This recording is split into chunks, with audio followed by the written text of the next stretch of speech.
नमस्कार साथियों। Sharma English classes के इस यूट्यूब चैनल पर एक बार फिर से आपका हार्दिक स्वागत है। देखिए, आज मैं आपके लिए एक बार फिर से लेकर आया हूँ प्रीवियस ईयर क्वेश्चंस।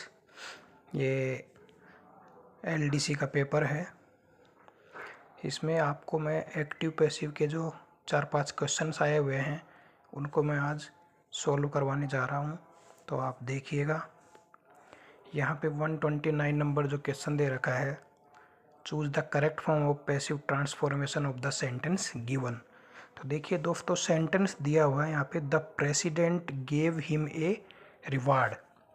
अब द प्रेसिडेंट तो इसमें सब्जेक्ट है, गेव इसमें वर्ब है, हिम ऑब्जेक्ट है, ए रिवार्ड भी ऑब्जेक्ट है। तो देखिए दोस्तों, ये जो सेंटेंस है डबल ऑब्जेक्ट वाला सेंटेंस, इसमें हिम भी ऑब्जेक्ट है और ए रिवार्ड भी ऑब्जेक्ट है। तो अपन दोनों में से किसी को भी पहले ला के सेंटेंस पैसिव में चेंज कर सकते हैं। डबल ऑब्जेक्ट वाले सेंटेंस की पैसिव दो तरह से बन सकती है। अब देखो इसके ऑप्शन देखते हैं एक बार अपन। ए रिवार्ड, फर्स्ट वाला जो ऑप्शन है, a reward was given by him. अब यहाँ इसने गलती कर दी। ए रिवार्ड वाज गिवन तक तो सही है, लेकिन बाय हिम उसके द्वारा थोड़ी दिया गया, उसको तो दिया गया है, देने वाला तो प्रेसिडेंट है, तो बाय के बाद तो प्रेसिडेंट आना चाहिए। तो ये ऑप्शन अपना गलत हो गया। सेकंड ऑप्शन देखो, ही was given, he was given उसको दिया गया, क्या दिया गया, द रिवार्ड, तो रिवार्ड पहले आना चाहिए था, तो ये गलत हो गया। He was given, C option, he was given the reward, he was given the reward. अब देखो यहाँ रिवार्ड के पहले द आ गया, जबकि रिवार्ड के पहले यहाँ क्वेश्चन में क्या है, ए, तो ये वैसे गलत हो गया। डी ऑप्शन देखो, ही was given a reward by the president, तो ये वाला आंसर अपना करेक्ट है। हिम का अपन हिम को पहले लाएंगे तो ही हो जाएगा, हिम तो ऑब्जेक्ट है, वर्ब से पहले आएगा तो सब्जेक्टिव फॉर्म में आएगा, तो ही आएगा।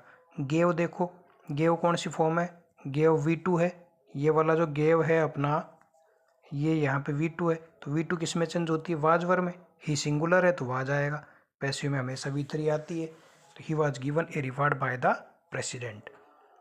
समझ में आया दोस्तों। नेक्स्ट क्वेश्चन की तरफ बढ़ते हैं अपन। पैसिव वॉइस का ही जो क्वेश्चन इसमें दे रखा है, ये 140 नंबर जो क्वेश्चन दे रखा है, इसको देखिए। Which is the correct passive form of the given sentence. Sentence देखो क्या दे रखा है यहाँ पे, सेंटेंस दे रखा है अपने को दोस्तों, the shepherd has lost his sheep, the shepherd has lost 6 sheep. अब देखिए, द शेफर्ड यहाँ पे सब्जेक्ट है, हैज हेल्पिंग वर्ब है, लॉस्ट V3 है, हैज के बाद V3 आती है, ये आपको पता होगा। 6 शीप इसका ऑब्जेक्ट है, तो 6 शीप पहले आएगा। तो देखो 6 शीप तो यहाँ सब में है, 4 ऑप्शन में ही है, लेकिन अब देखो 6 शीप तो प्लूरल हो गया, तो प्लूरल के साथ तो वर्ब भी प्लूरल आएगी, तो हैज वाला ऑप्शन तो गलत हो गया, गलत हो गया दोस्तों। अब देखो यहाँ पे इसमें सी वाला जो ऑप्शन है इसमें दे रखा है वर, जबकि अपने को पता है कि हैज है वो जो है ना दोस्तों, ऊपर लिख रहा हूँ मैं कि हैज है, जब भी सेंटेंस में वर्ब आती है तो उसको तो अपन हैज है का हैज है भी रखते हैं, अकॉर्डिंग टू सब्जेक्ट हैज और है आ सकते हैं। और फिर अपन क्या ऐड करते हैं उसमें, बीन, क्या ऐड करते हैं दोस्तों, बीन, तो हैज है का हैज है भी रहता है, तो वर वाला तो वैसे गलत हो गया। डी में हेड दे रखा है तो डी वैसे गलत हो गया, तो बी ऑप्शन अपना करेक्ट है। 6 sheep have been lost by the shepherd, तो यह अपना करेक्ट आंसर हो जाएगा। उम्मीद करता हूँ समझ में आया होगा। अब देखिए अपन नेक्स्ट सेंटेंस की तरफ चलते हैं। 41 जो अपना दे रखा है, उसमें दे रखा है select the correct transformation from active to passive voice. किसकी बात कर रहे हैं अपन दोस्तों, 41 की बात कर रहे हैं। देखिए सेंटेंस दे रखा है दोस्तों, दे मेड हिम प्रिंस। दे तो यहाँ पे दोस्तों सब्जेक्ट हो गया, मेड अपनी V2 हो गई, मेक की सेकंड फॉर्म है, हिम ऑब्जेक्ट हो गया, और प्रिंस यहाँ पे जो है ये कॉम्प्लीमेंट है दोस्तों। तो कॉम्प्लीमेंट से अपने को एक्टिव पैसिव में कोई ज़्यादा प्रॉब्लम होनी नहीं चाहिए। अपने को इसमें केवल 3 ही चीज़ें देखनी है, सब्जेक्ट, वर्ब, ऑब्जेक्ट। ऑब्जेक्ट को पहले लाओ, सब्जेक्ट को बाद में ले जाओ, और जो भी चेंजेज है वो वर्ब में कर दो। तो देखिए V2 वाज वर में चेंज होती है। अब देखो ऐसा भी सेंटेंस एग्जाम में आता है। देखो दोस्तों एक ही ऑप्शन इसमें है जिसमें वाज वर दे रखा है, बी वाला ऑप्शन। ए में देखो विल आ गया, सी में विल आ गया, डी में विल आ गया। तो ऐसे भी ऑप्शन आते हैं जिसमें कुछ करना ही नहीं है, बस मेड देखा सेकंड फॉर्म वाज वर में चेंज होती है। 3 ऑप्शन में तो वाज वर दे ही नहीं रखा, तो 3 तो वैसे ही गलत हो गए। तो he was made prince, B option correct हो जाएगा। नंबर 142 पैसिव वॉइस का ही है। How do people learn languages. How तो यहाँ WH वर्ड है, डू हेल्पिंग वर्ब है, पीपल सब्जेक्ट है, लर्न मेन वर्ब है, लैंग्वेजेज ऑब्जेक्ट का वर्क कर रहा है, यहाँ फंक्शन कर रहा है। तो अब देखिए WH वर्ड तो चेंज नहीं होते, केवल 2 ही WH वर्ड चेंज होते हैं। वू का बाई वूम हो जाता है और वूम का वू। हाउ का तो हाउ ही रहेगा। चारों ऑप्शन में ही हाउ तो दे रखा है, चलो ये तो सही है। अब देखो चारों में क्वेश्चन मार्क दे रखा है, ये भी सही है, क्योंकि पैसिव को जब चेंज करते हैं तो जैसा ऊपर वाले एक्टिव में जो पंचुएशन मार्क है वैसा ही पैसिव में आता है। अब यहाँ देखना ये है कि जो डू वर्ब है ना दोस्तों, हेल्पिंग वर्ब, वो इजेमार में चेंज होती है।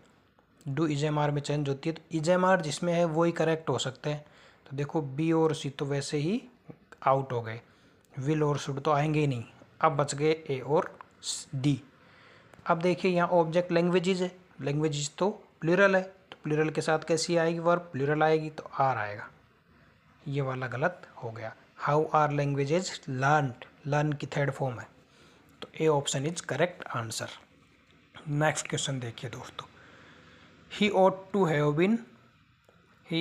have been told। अब ये देखिए इस सेंटेंस में उसने पैसिव दे दी अपने को और पूछ क्या रहा है, एक्टिव पूछ रहा है।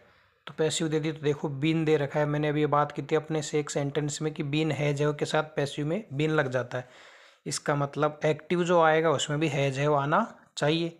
तो अब देखो बी सी डी तीनों में ही हैज है नहीं है, तीनों ही नहीं है।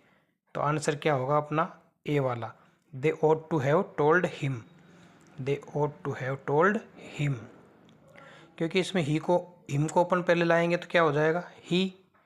ought to तो मॉडल है वैसे भी, ought to के बाद हैव आ गया, तो हैव में क्या जोड़ दिया, बीन, और टोल्ड थर्ड फॉर्म है ही, तो टोल्ड का टोल्ड आ गया।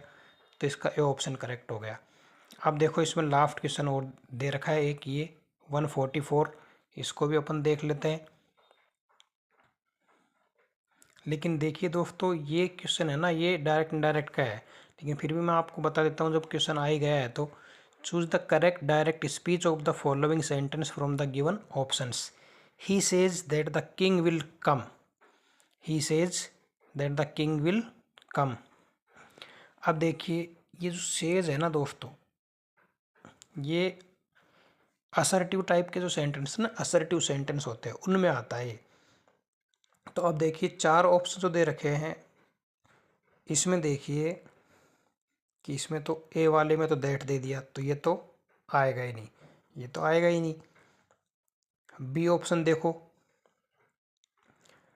The king would come, the king would come, तो ये भी नहीं आएगा।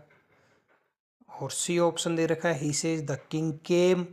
अब केम तो कैसे आ सकता है दोस्तों, केम का तो कोई चांस ही नहीं, केम तो V2 है, जबकि सेंटेंस क्या है अपना मॉडल वाला है। तो डी ऑप्शन आएगा इसमें correct answer, he says the king will come, he says the king will come, ये ऑप्शन आएगा। क्यों आएगा ये आपको पता लग गया होगा, क्यों, क्योंकि जब भी जो रिपोर्टिंग वर्ब है ना दोस्तों, ये सेज यहाँ रिपोर्टिंग वर्ब है, तो रिपोर्टिंग वर्ब जब प्रेजेंट में होती है तो आगे वाला जो सेंटेंस है रिपोर्टेड स्पीच वाला, उसका भी टेंस चेंज नहीं होता है। तो ही सेज, और इन्वर्टेड कोमा की जगह क्या ऐड करेंगे, दैट। जब भी असर्टिव सेंटेंस होता है तो वहाँ कंजक्शन दैट का यूज़ करते हैं अपन। तो क्या बन गया, he says that the king will come. तो ये आपने प्रीवियस ईयर एग्जाम में आए हुए क्वेश्चन थे दोस्तों। धन्यवाद।